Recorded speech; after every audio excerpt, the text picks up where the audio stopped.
بسم اللہ الرحمن الرحیم. ناظرین السلام علیکم. میں ہوں آپ کا میزبان عدنان حیدر. آج ہم نے آف کورس ہر روز سیاست پر بات ہوتی ہے اور کچھ ایسے بھی معاملات اور واقعات ہوتے ہیں جن کا آپ کی زندگیوں میں وہ مذہبی حوالے سے ہوں یا وہ معاشرتی حوالے سے ہوں بڑے امپورٹنٹ ہوتے ہیں اور وہ چاہ کر بھی زندگیوں سے الگ نہیں ہوتے. اور اسی طرح کی کچھ فلسفی جو ہے وہ ہمیں کربلا سے ملتی ہے، شہدائے کربلا سے ملتی ہے، اہل بیت سے ملتی ہے. آج اس پر گفتگو کرنے کے لیے ہم نے خاص طور پر دعوت دی ہے جناب علامہ امین شہیدی صاحب کو. علامہ صاحب بہت شکریہ سر وقت دینے کے لیے. سر اب یہ کیونکہ پاکستان ایک مسلم کنٹری ہے تو ہم جب سے پیدا ہوتے ہیں جہاں ہماری دینی تعلیم ہوتی ہے وہیں فلسفہ کربلا پہ بھی بات ہوتی رہتی ہے. تو بہت سارے لوگوں کو فلسفہ کربلا پر بات کرتے بھی ہیں، کچھ سمجھ بھی ہوتی ہے. ایکچولی جب ہم بات کرتے ہیں مذہبی پوائنٹ آف ویو سے تو فلسفہ کربلا کیا ہے سر؟ بسم اللہ الرحمن الرحیم. عدنان آپ کا شکریہ، چونکہ آج عاشور کی مناسبت سے یہ پروگرام ہے اور عاشورہ امام حسین علیہ السلام کے ساتھ خاص ہے. 10 محرم کا جیسے ہی تذکرہ آتا ہے تو پوری دنیا کے اندر آپ کہیں پر بھی چلے جائیں، اگر اس کا کوئی تصور ذہن میں ابھرتا ہے تو وہ کربلا میں امام حسین علیہ السلام کی شہادت ہے. جہاں تک آپ کے سوال کا تعلق ہے، یہ ایک خود بہت بڑا سوال ہے بذات خود کہ اسلام جب نبی کریم کے ذریعے سے انسانوں تک پہنچا، نبی کریم صلی اللہ علیہ وآلہ وسلم نے 23 سال محنت کی، اور محنت بھی ایسی جس میں شب و روز ایک کر دیے اور لوگوں کے دلوں کو ایمان کی حرارت سے بھرا، لوگوں کو ایک دوسرے کا بھائی بنایا، لوگوں کو جہالت سے باہر نکالا، ان کی نادانی، کم علمی اور بد تہذیبی کو تہذیب میں، علم میں، کلچر میں تبدیل کیا. اللہ کی کتاب نازل ہوئی اور اسی کتاب کے ذریعے سے ان انسانوں کی تربیت ہوئی. تو اب سوال یہ ہے کہ نبی کریم کی رحلت ہوتی ہے تقریباً 12 ہجری کے بعد، اور واقعہ کربلا 61 ہجری. ان 50 سالوں میں کیا ہوا کہ جس کی وجہ سے وہ نبی مکرم اسلام، جن کا کلمہ مسلمانوں نے پڑھا، جن کی وجہ سے بنی نوع انسان کو ہدایت ملی، جن کی تعلیمات کی وجہ سے ایک پوری دنیا میں بونچال آیا، اسی نبی کے بچے کو میدان کربلا میں قتل کر دیا گیا. اسی نبی مکرم کی بچیوں کو اسیر بنایا گیا. اسی نبی مکرم کی اولادوں کو ایک نہیں، 2 نہیں، پورے کے پورے کنبے کو کربلا کی تپتی زمین میں پیاسا اور بھوکا نرغے آدھا میں رکھ کر 3 دن پیاسا رکھ کر ذبح کر کے شہید کر دیا گیا. نہ ذبح کرنے والے ہندو تھے، نہ ذبح کرنے والے یہودی تھے، نہ ذبح کرنے والے مسیحی تھے، نہ ذبح کرنے والے ایتھسٹ اور منکرین خدا تھے. کون تھے؟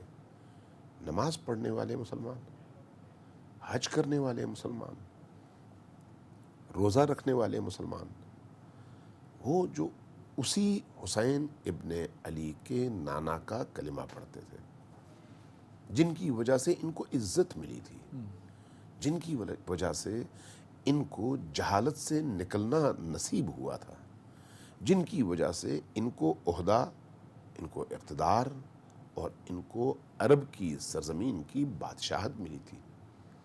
اسی نانا کی اولاد کو، اسی محمد مصطفیٰ صلی اللہ علیہ وآلہ وسلم کے پورے کنبے کو صرف 50 سال گزر جانے کے بعد کربلا کی زمین پر اس بے دردی کے ساتھ شہید کر دیا گیا، اور اس طرح سے شہید کر دیا گیا کہ امام حسین کی حمایت کے لیے کوئی نکلنے والا ہی نہیں تھا. یہ خود بذات خود ایک بہت بڑا سوال ہے اس انسانی معاشرے پر.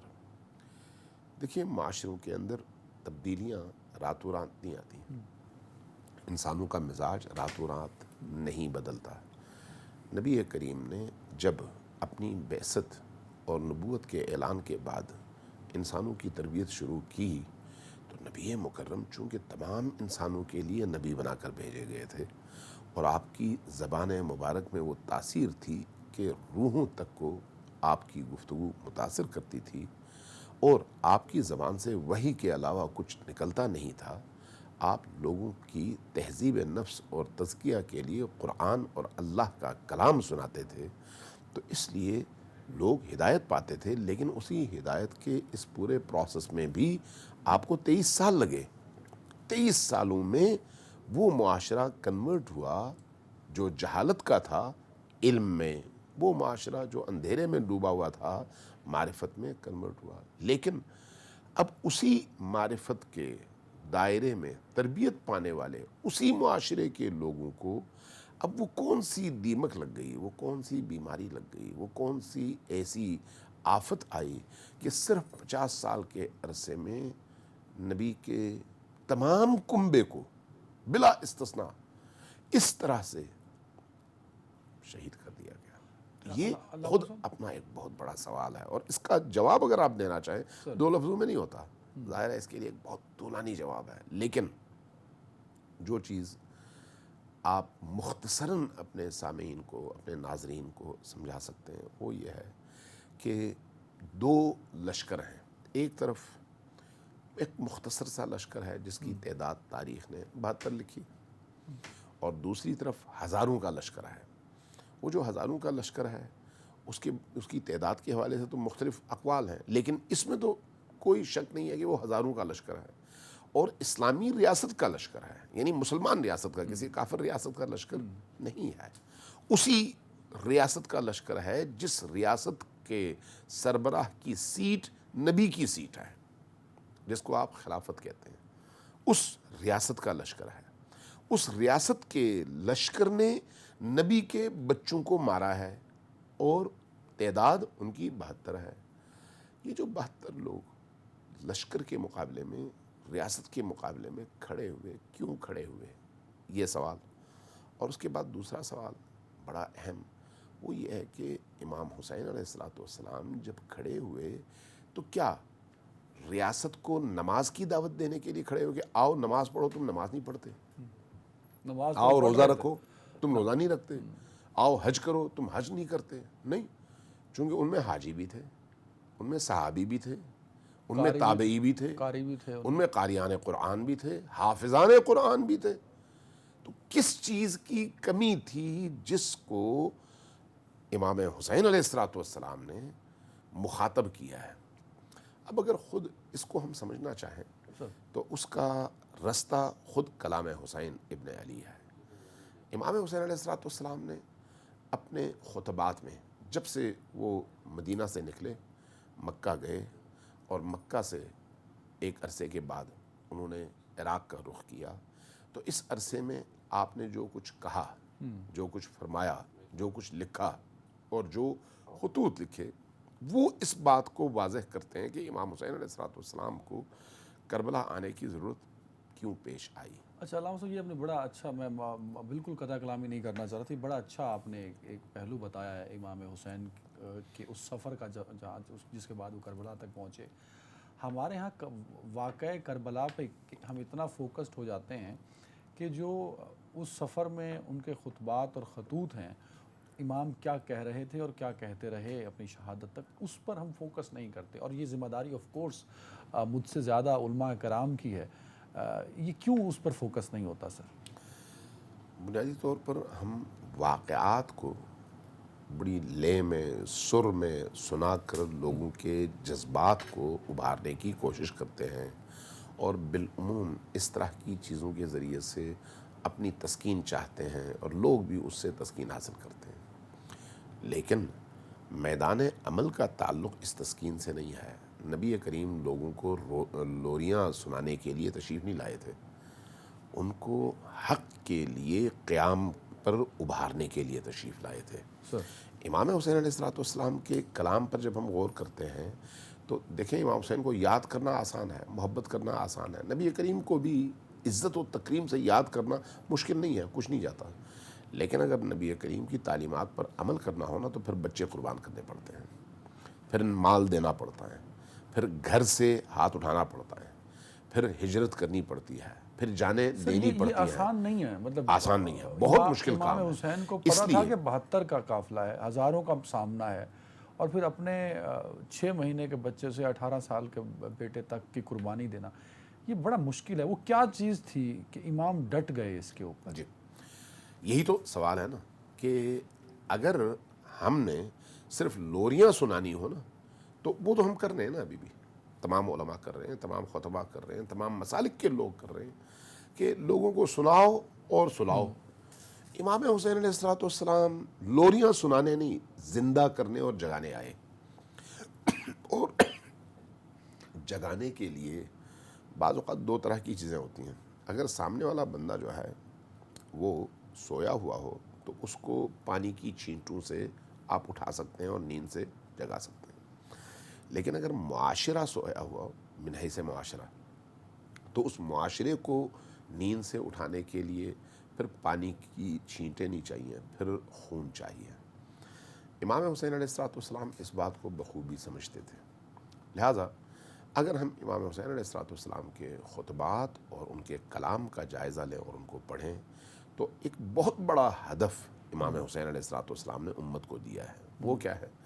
ان کا ایک خطبہ ہے جس کا آغاز وہ یوں کرتے ہیں، فرماتے ہیں کہ الا ترون، کیا تم نہیں دیکھ رہے، ان الحق لا يعمل به، حق پر عمل نہیں ہو رہا، والباطل لا یتناہی عنہ، اور باطل سے اجتناب نہیں کیا جا رہا، حق پامال ہو رہا ہے اور باطل حاکم بنتا چلا جا رہا ہے، یعنی ہر بری چیز کو عام کیا جا رہا ہے اور ہر اچھی چیز کا رستہ روکا جا رہا ہے۔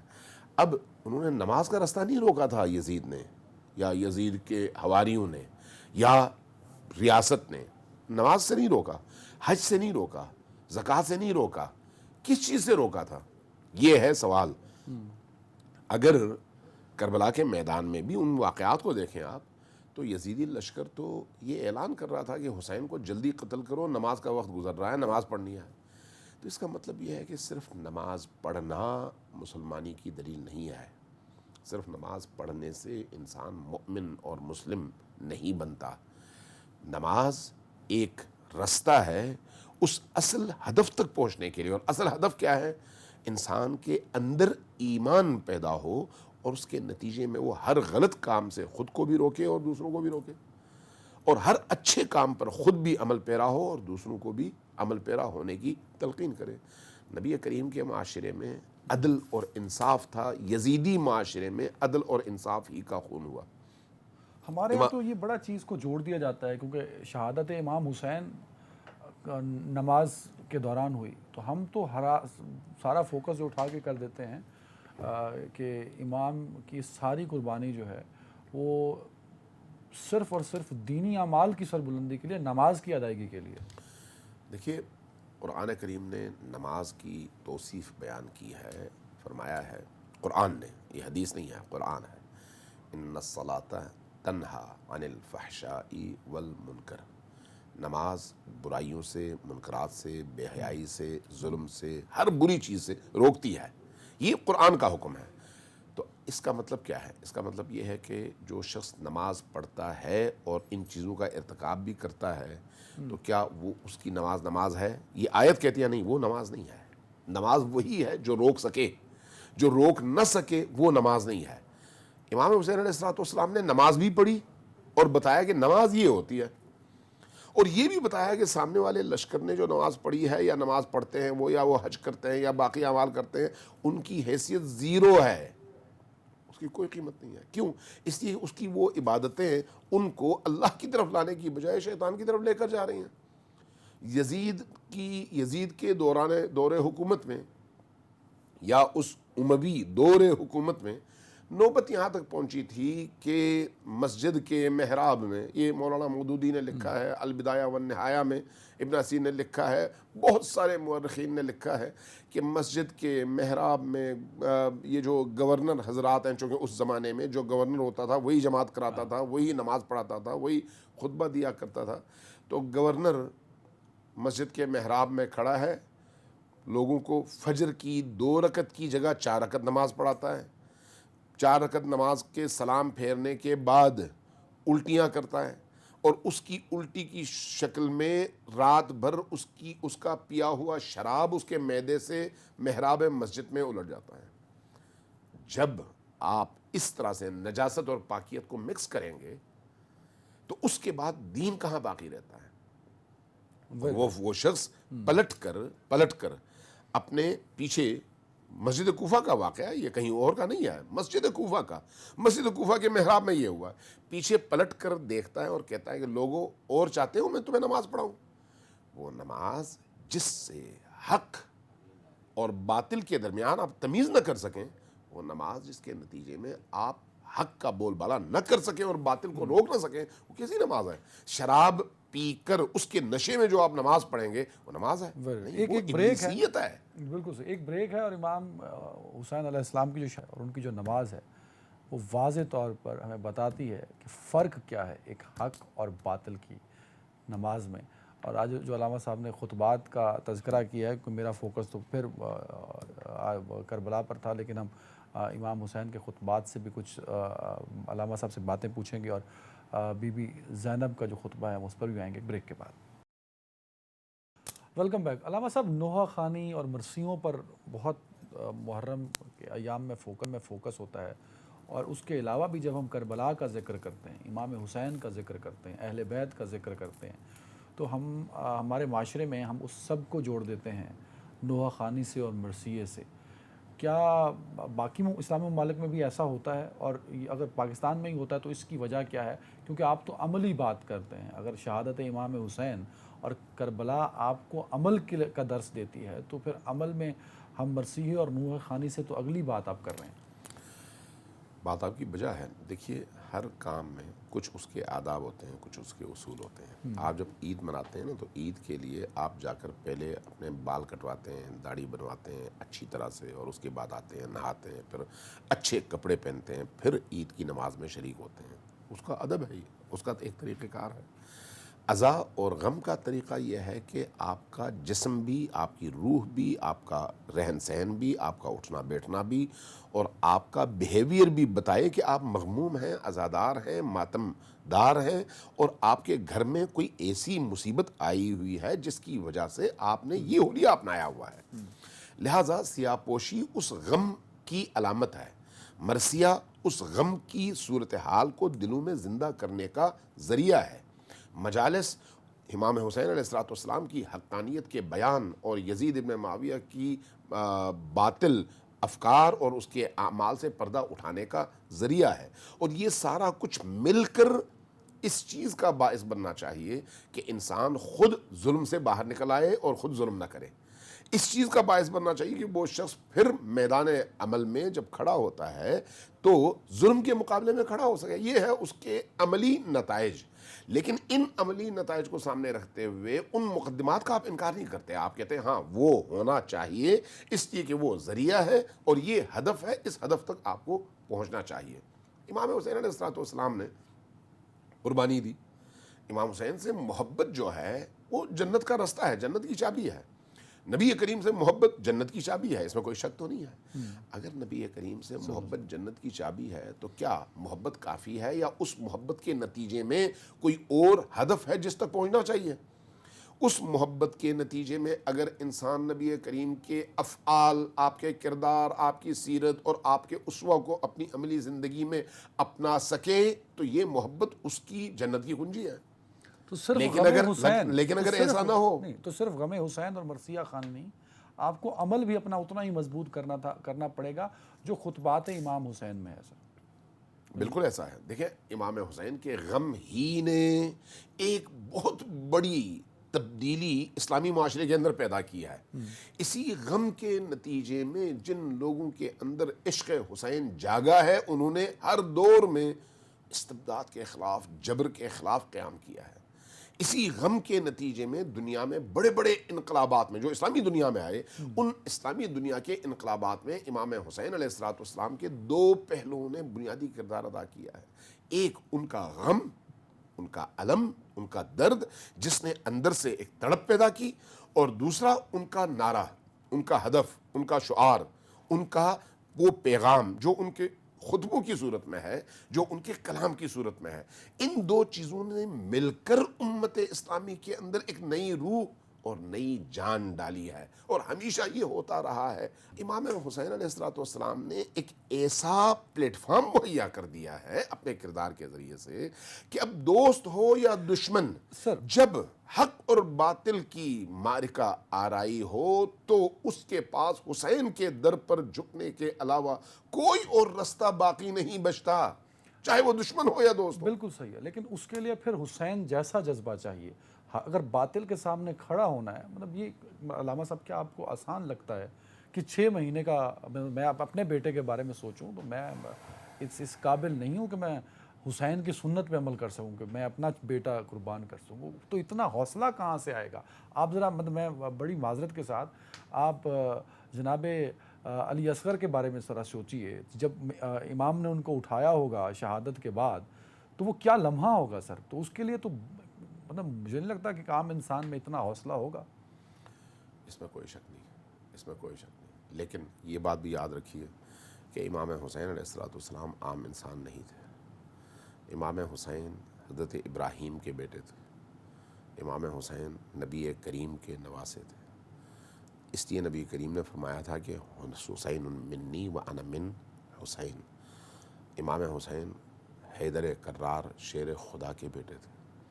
امام حسین حضرت فاطمۃ الزہرا سلام اللہ علیہا جو تمام خواتین کی سردار ہیں، روز اول سے روز آخر تک سب کی سردار، حتیٰ حضرت مریم کی سردار، حضرت آسیہ کی سردار، اس خاتون کی کوکھ سے جس بچے نے جنم لیا ہے اس کو حسین ابن علی کہتے ہیں، جن کی زندگی اور جن کے وجود کا ہر ذرہ توحید اور ایمان سے لبریز ہے. حسین ابن علی وہ ہیں.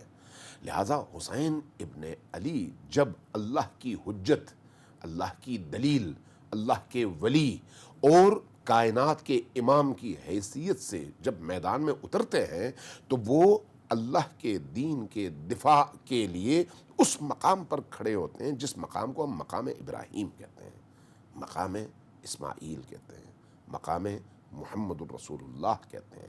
چونکہ ان کا ہدف وہی ہے، اس لیے ہم زیارات میں پڑھتے ہیں السلام علیکہ یا وارث آدم صفی اللہ، اے حضرت آدم صفی اللہ کے وارث حسین. یہ جو وراثت ہے حضرت آدم سے حضرت امام حسین کو پیسے نہیں ملے، جائیداد نہیں ملی، فکر، سوچ، ہدف، تعلیم اور وہ رستہ جو انبیاء کا رستہ تھا اس کے وارث حسین ابن علی تھے.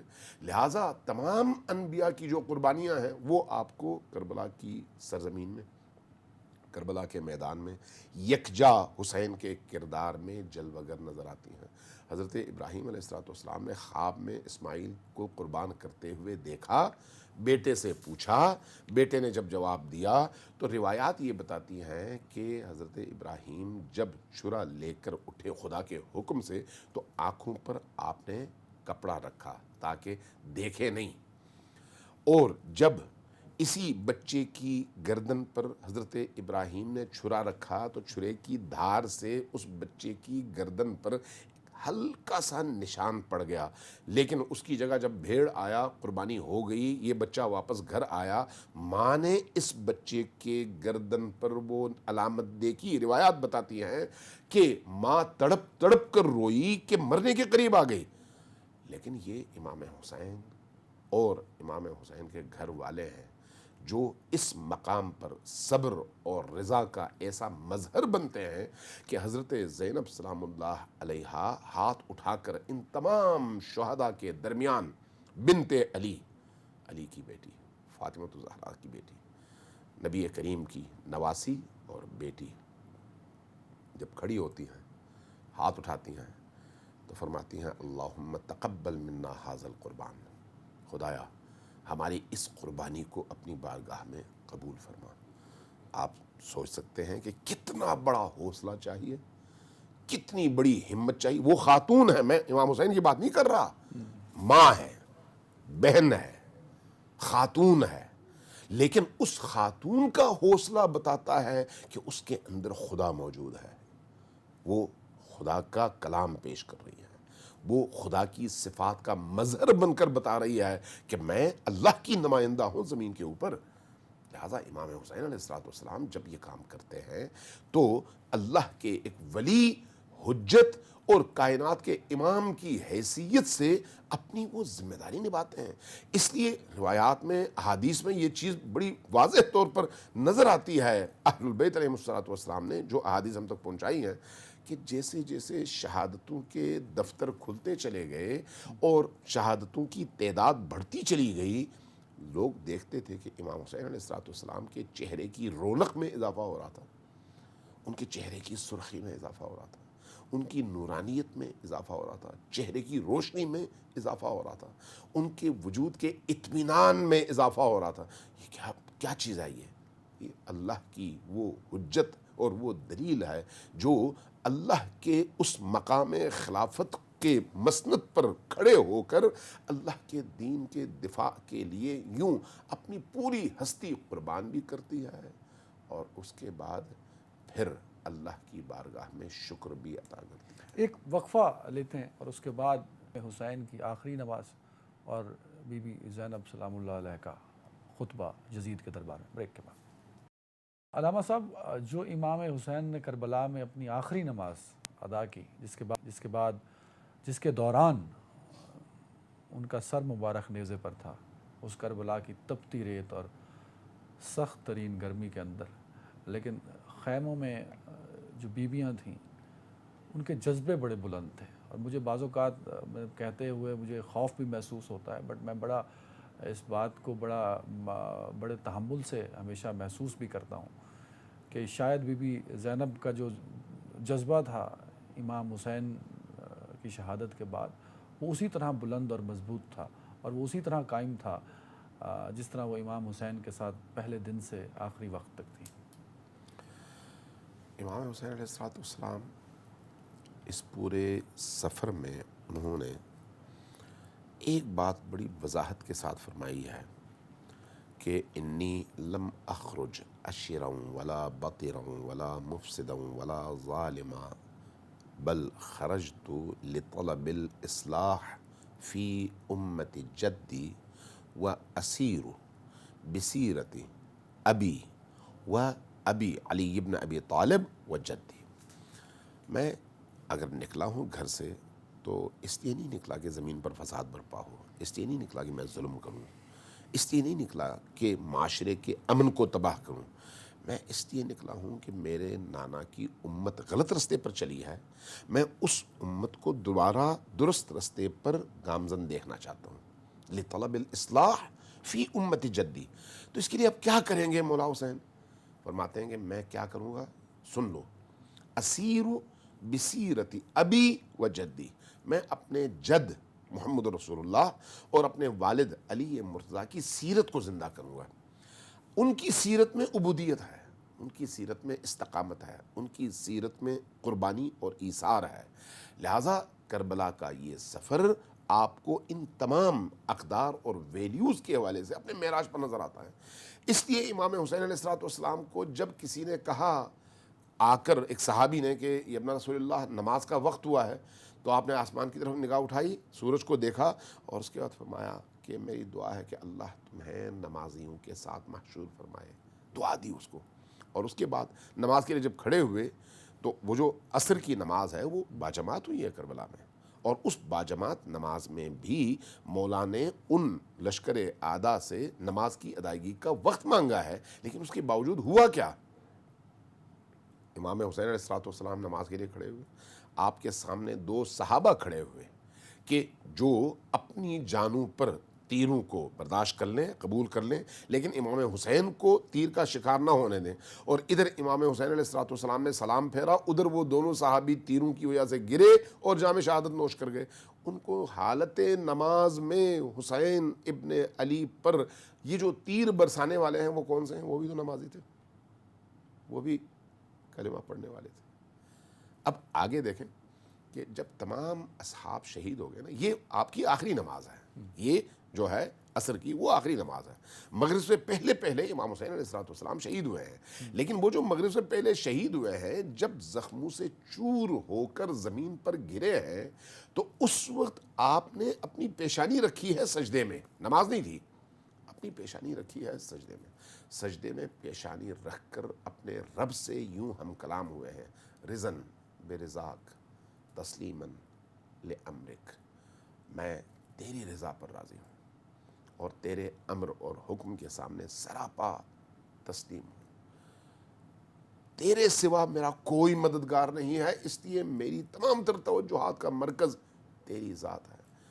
امام حسین علیہ السلام کی یہ ہم کلامی ہے اللہ رب العزت سے اس آخری سجدے میں, اور وہ بھی ایسے موقع پہ جب آپ کے جسم اطہر پر سینکڑوں تیروں کے نیزوں کے نشانات تھے اور آپ کا سارا وجود زخموں سے چھلنی تھا, زخموں سے چھلنی, ایسے موقع پر, اور اس کیفیت میں آپ نے جام شہادت نوش کرنے کے لیے اس طرف سفر شروع کیا ہے. اور آخری وقت وہ تھا جب شمر ابن ذوالجوشن اس زخموں سے چور, نڈھال اور بے حس و حرکت بدن حسین ابن علی پر اس نے اپنے قدم رکھے ہیں اور نجس قدم رکھے ہیں.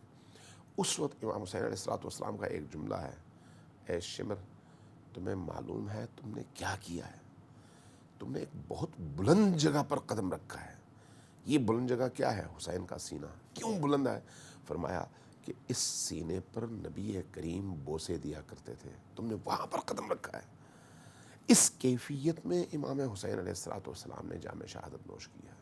جہاں تک حضرت زینب سلام اللہ علیہا کا آپ نے پوچھا, دیکھیے اس حضرت کانٹیکس میں بھی پوچھنا چاہتا ہوں, علامہ صاحب آخری جواب ہوگا کہ بی بی زینب کے اس خطبے میں جو ایک پیغام ہے جس مقصد کی خاطر امام حسین نے شہادت دی, میں چاہتا ہوں ذرا اس پہلو پہ بھی ضرور روشنی فرمائیے گا. زینب سلام اللہ علیہا جس طرح حسین ابن علی ہیں اسی طرح سے زینب ہے. کسی شاعر نے بڑا خوبصورت کہا کہ کربلا در کربلا می مرد اگر زینب نہ بود, اگر زینب نہ ہوتی تو کربلا کو کربلا ہی میں موت آ جاتی. کربلا کو اور تمام شہادتوں کو زندہ کرنے والی ہستی زینب سلام اللہ علیہا کی ذات ہے.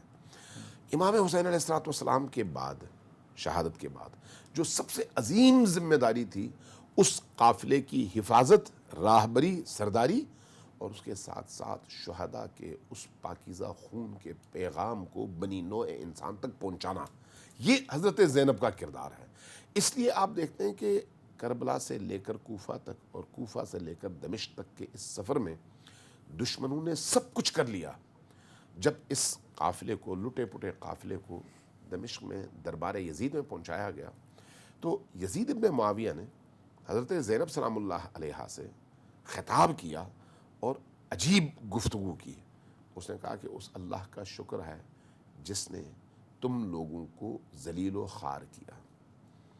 گویا یزید کا خدا کر رہا ہے. جی یزید حضرت زینب کو مخاطب کر کے کہہ رہا ہے. جب اس نے یہ بات کہی, میں چونکہ مختصر کر رہا ہوں اس لیے بالکل اشارتاً گزر رہا ہوں, حضرت زینب سلام اللہ علیہا نے سر اٹھایا اور پھر فرمایا کہ نہیں, یہ تم غلط کہہ رہے ہو. ہمارے ساتھ جو کچھ کیا وہ اللہ نے نہیں, وہ تم نے اور تمہارے لشکر نے کیا. اللہ نے ہمیں عزت دیا ہے, اللہ نے ہمیں احترام دیا ہے, تم نے اس احترام کو پامال کیا ہے. اور اس کے بعد جو جملہ فرمایا کد قیدک وسع سعیک, تم جتنی ابلیسیت دکھانا چاہو, مکر دکھانا چاہو, فریب دکھانا چاہو, دکھا لو. کد قیدک وسع سعیک, جتنا تم سے ہو سکتا ہے کوشش کر کے دیکھ لو. لا تمیت وحینا, ہم اللہ کی وحی کا مرکز ہے اور اللہ کی وحی ہمارے گھر سے اٹھتی ہے, ہمارے گھر سے اس کا پیغام اٹھتا ہے. ہمارے وحی کو تم کبھی بھی ختم نہیں کر سکتے. یہ کون کہہ رہی ہیں؟ زینب سلام اللہ علیہا. کس حیثیت سے؟ نبی کریم کی بیٹی. اور کس چیز کا دفاع کر رہی ہیں؟ یہ نہیں کہہ رہی ہیں میرا بھائی شہید ہو گیا, میرا بچہ شہید ہو گیا, رو رہی ہوں, نہیں. وہ کہہ رہی ہیں تمہارا اصل ہدف یہ تھا کہ تم اللہ کی وحی کو ختم کرو, لیکن جتنی کوشش کر سکتے ہو کر لو, جتنا فریب دے سکتے ہو, دھوکہ دے سکتے ہو دے لو. کد قیدک وسع سعیک لا تمیتو وحینا، تم ہماری وحی کو کبھی بھی ختم نہیں کر سکتے، تم ہماری محبت کو انسانوں کے دلوں سے کبھی بھی ختم نہیں کر سکتے.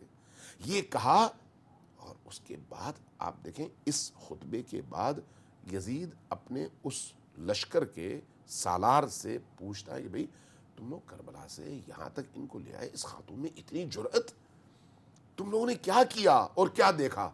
تو وہ جو اس کے لشکر کا سپہ سالار ہے، جو اس پورے لشکر کو کربلا سے لے کر دمشق تک لے کر آیا ہے، وہ ایک جملہ کہتا ہے اے امیر، یزید سے کہتا ہے کہ اے امیر، ہم نے یہاں کربلا میں ان کے مردوں کو شہید کیا، ان کے خیموں کو آگ لگائی، ان کی بیبیوں اور بنات رسول اللہ کی بیٹیوں کی چادریں چھینی، لوٹیں، مال اسباب لوٹا، رستے میں ان کو زنجیروں سے باندھا اور زنجیروں سے باندھ کے بے پالاں سواریوں پر ان کو سوار کرایا، اور اس طرح سے کوچا کوچا، بازار بازار، قصبہ قصبہ، شہر شہر پھراتے ہوئے اور لوگوں سے ان کو گالیاں دلواتے ہوئے، پتھر برسواتے ہوئے، آگ برسواتے ہوئے، اس طرح سے ہم ان کو دمشق تک لے کر آئے.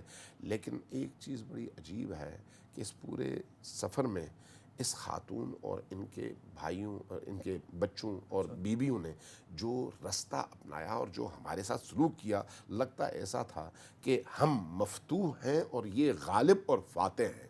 اللہ. یہ زینب سلام اللہ علیہا کا وہ کردار ہے، ان تمام مظالم کے بعد بھی اتنی جرأت، ہمت اور استقامت کے ساتھ. بی بی زینب لڑکھڑائی نہیں ہے، پردوں میں رہنے والی، بھائیوں کے لاڈ اٹھانے والی، اتنا تکلیف دہ سفر کرنے والی، سارا خاندان قربان کرنے والی، لیکن جب وہ ان کا خطبہ ہم پڑھتے ہیں تو وہ لگتا ہے کہ وہ کہیں لڑکھڑائی نہیں ہے، کہیں نظر نہیں آئی کہ وہ کمزور ہوئی ہوں. جس انسان کی روح خدا سے متصل ہو، اس کے پائے ثبات میں کبھی بھی لغزش نہیں آتی، اس کے پاؤں کبھی بھی لڑکھڑاتے نہیں ہیں. الا بذکر اللہ تطمئن القلوب، جو ذکر خدا کا عملی مجسمہ بن جائیں، سراپا ذکر خدا بن جائیں، وہ کبھی بھی میدان عمل میں لڑکھڑاتے نہیں ہیں.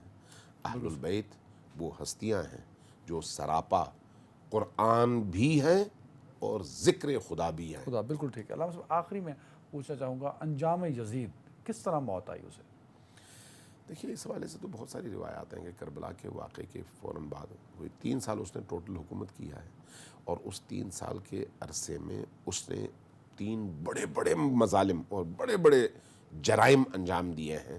اس کی موت کا قصہ تو ایک طرف، لیکن اس نے جس طرح سے کعبۃ اللہ کو ڈھایا، کعبۃ اللہ کو آگ لگائی، مدینہ کی 10,000 قاریان قرآن مدینہ کے، ان کا قتل عام کیا، اور صحابیوں کی 1,000 بیٹیوں کا ریپ. آپ ذرا اندازہ لگائیں، یہ تمام مورخین نے لکھا ہے، کسی شیعہ نے نہیں لکھا، تمام اہل سنت مورخین نے لکھا ہے. 3 بڑے واقعات، اور صحابی زادیوں کے ساتھ یہ سلوک کس نے؟ یزید ابن معاویہ نے. اب ایک ایسے شخص کو چاہے جتنا بھی دردناک اس کا انجام ہو، وہ انجام کیا کافی ہے آپ کے لیے، آپ کے خیال میں؟ نہیں. اگر ایک عرب نہیں، 1 کھرب بار اس کو دردناک ترین موت آئے، تب بھی ایک علی اصغر علیہ السلام کے خون کا انتقام نہیں ہے وہ. اس چیز کی طرف نہیں، بلکہ ان اعلیٰ ترین اقدار کی طرف جانا چاہیے. ہاں عالم آخرت میں اللہ اس کے کیا کرے گا، وہ اللہ کا اپنا. مجھے بہت شکریہ، ہمارے پاس ٹائم کی کمی تھی. مجھے لگتا ہے علامہ صاحب کہ جو تاریخ نے بھی گوارا نہیں کیا کہ یزید کو اپنے اندر جگہ دے اور لکھ سکے. علامہ صاحب ٹھیک کہہ رہے ہیں، بہت کوشش کی گئی، علامہ صاحب ایسے ہی ہے کہ لیکن اس میں ملتا نہیں ہے. تو تاریخ نے بھی ایسے مردود کو اپنے اندر سمانے کی جگہ نہیں دی.